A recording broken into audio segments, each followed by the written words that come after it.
We stopped that read at 43 minutes exactly.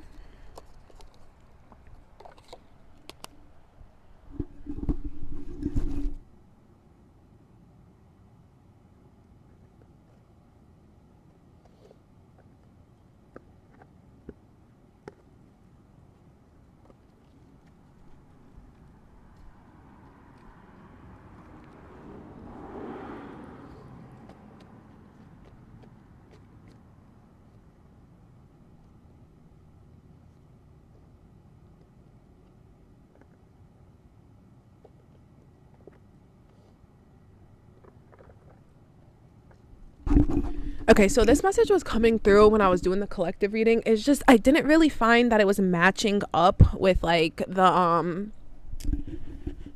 collective energy of what I was doing, so I wanted to save it, and I just reshuffled, and because honestly I was just about to do like a reading for myself, but I just reshuffled the cards and the same cards came out except with the High Priestess this time. So I'm like, all right, bet we're gonna run these cards real quick, have a fun little exclusive read. I'm at the bottom of the deck. Expect powerful change.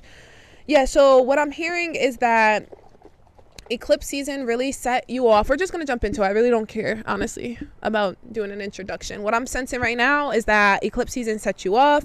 You thought that there was going to be an extremely powerful change, that something dramatic and powerful was going to happen, and instead it left you just like looking out into the distance. Like right now you're just feeling this energy of like you're still looking for something great to happen. You're still trying to find something amazing to happen, and it's just not happening. The energy coming through is the High Priestess, your present card. It's the highest card in the tarot deck. It's very powerful, good or bad, but it's secrets to be revealed. What this is saying to me is that you're somebody who's also having dreams. You could be dream walking. You could be, okay, that's why this message is coming through. That's why they wanted me to do this. This is divine intervention. I would have never planned to do this. So what I'm hearing is that you're somebody who is just coming upon your hype. I'm actually, for some reason, I'm sensing that my whole energy is about to change because I'm just realizing why they're making me do this. But you're somebody who believes you're a high priestess, or somebody who believes you have powers. Even you watching me, for some reason, this is why this energy got called so much. You're somebody who watches me. You've seen more than one of my videos. You think I'm a high priestess. Now, if you're somebody who just stumbled upon my videos, you're somebody who's attracted to people like me on YouTube or on Instagram or on Facebook. You like spiritual or informational people. And you feel as if you can do this too. You feel as if this is something you can do too. You can do it too, especially with this High Priestess card coming through. You're very, very, very strong. B and J coming through. I don't know why I felt inclined to say that. My name is Jasmine and it's my birthday. I'm born 12/16. A lot of energy. Okay, so with this 2 coming through with 2022, I'm hearing a message to say, especially with the 6 of Wands, it's victory or news. So first and foremost, I'm hearing that like almost catching this video is like already divine confirmation for you. You're already extremely resonating with the message, and you want answers to how to fine-tune your power, how to fine-tune your intuition. You've been watching readings, or you've been watching other people use their powers, and you're very interested to know what exactly it is that we're seeing or hearing or feeling, and you would like you want a description. Like you want somebody to like tell you, this is exactly what I feel and how I feel it and how I know. I'm here to tell you that nobody can do that, unfortunately, because everybody's intuition, everybody's powers work differently. So even if I told you how my powers work, it could resonate with you. But the truth is that most of us who have power, and this is probably the secret that you need to learn about being a high priestess, is that the reason we're not telling you how our powers work is not because we're trying to hold back or not share something. We're sharing information that helped us get our powers or fine tune our powers. And with that being said, is we can't share the actual process of our powers, or how our actual intuition, or how the actual powers work, how the process completely works, because not collectively, at least, because like you're not just going to watch a reading that tells you this information, because a collective reading at all, or you're not even going to get a reading by a person who's going to be open to telling you about their, you know what I mean? They're focused on your energy. They're not focused on giving away our energy, you know, the reader's energy. And I think that's the point of what I'm trying to say, is that High Priestess energy is all about, she has one hand out, and it's funny because she's holding tarot. So that bus coming through, 48, 4-8, the 8, the 2, just such 2 energy. Divine feminine energy, but she has one hand out, one hand under. And it's funny because this is literally, I'm hearing like tarot, I'm hearing spirituality, like you're somebody who wants to read cards, you haven't clicked into your own intuition. I'm hearing this. I don't want to do this. I don't like a plug, but this was all completely divinely called, so I must be divinely called to plug it. But what I'm hearing is that you I'm not going to say need, but my book, Love Sickness, it really talks about how to diagnose your love sickness through tarot, through divination, and it shows you how I use divination for critical thinking and to, you know, get more faith, which ultimately helped my craft, helped my intuition, helped my reading, helped my writing. That's what you need. You need a treatment plan. You need a plan. You need a routine. You need rituals. That's the only thing I can say that is the secret that's the secret to High Priestess energy, is rituals. All High Priestesses will tell you they have rituals. It doesn't matter what our rituals are. You want to know what like candles to light and what colors and how I know that these numbers mean this, and why I'm saying that, you know, when I saw the 48 pass by and the 6 and the 2, my way of reading cards may be completely different than your way of reading cards. The triggers and the cues that come through on the cards for me are very, very unique to my experience in life. I'm somebody who's a kinesthetic learner. I learn through doing. So for me, I learned reading cards by reading cards. Not everybody's a kinesthetic learner. Some people need to hear. Some people need to, I'm hearing that you may actually be an auditory learner, which is why you're listening to readings, because you think that because you are going to pick up information 100%. But I'm hearing you're an auditory learner, and it's like there's no school for tarot. Yeah, there's no school for tarot. There's no school for spirituality or astrology. I'm hearing there's no school for this. And it's like, I'm getting stressed out. Your energy is really stressing me out. This is not what I expected on my birthday. Because it's like your energy is like, you just want answers. You want answers. And you have a lot of High Priestess energy. And I'm telling you, you need to learn how to master your masculine energy. High Priestess energy. High Priestess comes after the Magician. And the Magician, what I'm feeling is that you have the power to be a High Priestess, but it's coming through very full energy, very zero energy. You're on ground zero. You don't know where to start. You want to make a leap of faith into something. But before High Priestess comes Magician. You have to magician something. You have to alchemize something. And with High Priestess energy, in order to get to the High Priestess, what the Magician is alchemizing is his emotions. I'm hearing that you should go watch my little 2020, my birthday reading that I just did, if you haven't, because I'm really talking about how to transform, how to use the winter to hibernate. I talk about the squirrel energy. This is a time when you need to learn how to work with your energy and stop trying to, I don't know what you're trying to do. Push it out, collaborate, do more, be more, just do. Stop trying to do that and just kind of more like be, and kind of like transform. This is kind of tongue tying me a little.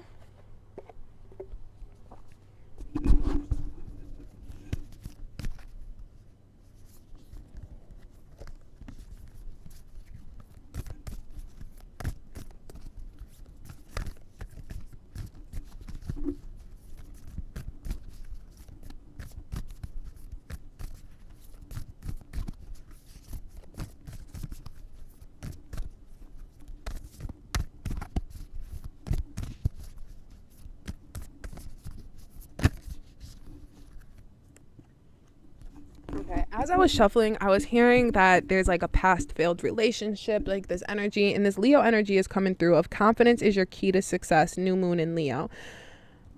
What I'm hearing is that there's a feeling of unworthiness. There's a feeling of undeservingness. I don't know if I'm supposed to add the ignis at the end of that, but a feeling of unworthiness. There's a feeling that, one, your power, like, first off, you're questioning whether or not these things are real. Like, telling you right now, gotta get over that, gotta put the doubt aside about faith in spirituality in general. If you don't believe in spirituality, if you have any doubts that magic is not real, then there's no reason for you to be practicing magic. Like, I'm saying that bluntly because you need to hear it like that, because I know something inside of anybody listening who believes they're a high priestess is going to hear that and say, no, I believe in magic. I'm good. I'm focused. Good. Be focused. Like, get that doubt out of your head. Get that lingering sound out of your head that says, is this even real? Am I crazy? You know what? To one person you may be, to another person you could change their life. It just depends on the person you're talking to that day. I have had experiences with people where I have absolutely, like, I've seen a change in their, like, I've seen that my readings have changed something in them, and that in itself is confirmation for me to continue. I don't need to know magic is real. I believe what I'm doing is real, and I believe I'm helping, and that is all that matters. If you go off on a mission to prove that God is real, or prove that, you know, divination or magic has oh my God, the way the trees are talking to me right now. You're going to be on a never-ending battle, a never-ending mission. And what I'm hearing is that you should really watch that other reading I just did, because what I'm really talking about is, if what you're doing is providing sustainable energy to the earth, if what you're doing is giving something back to the earth, giving to people in a way that's helping to sustain our species, to help our species on this earth, then, like, there's nothing to question. Unless you're selling something completely unethical or dangerous or toxic or illegal. And honestly, I'm not even gonna say illegal, because that's there's a lot of there's a lot of gray area there. We're just gonna say toxic, dangerous, poisonous, these things, because that can fall into any realm, any industry. If you're doing those things, then yeah, of course you're gonna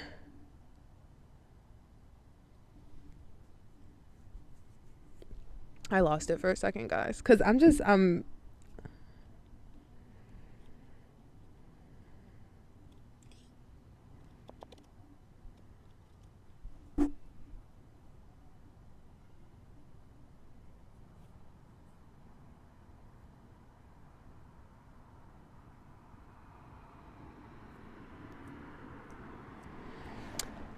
yeah, my point was just, like, don't do that. But anyways, my point is that if you're doing something that is of service to others, then ethical, it's equitable, then I feel like it's a matter of just pushing through and having faith in that, you know, critical thinking and faith. And that's something I really talk a lot about in Love Sickness as well, is that it wasn't just the divination. It's not just these metaphysical practices. It's the fact that I had critical thinking and faith in what I was doing that really helped me create a treatment plan for my love sickness, that really helped me, like, hone in on my intuition. I'm gonna pull the Flowers of the Night Oracle.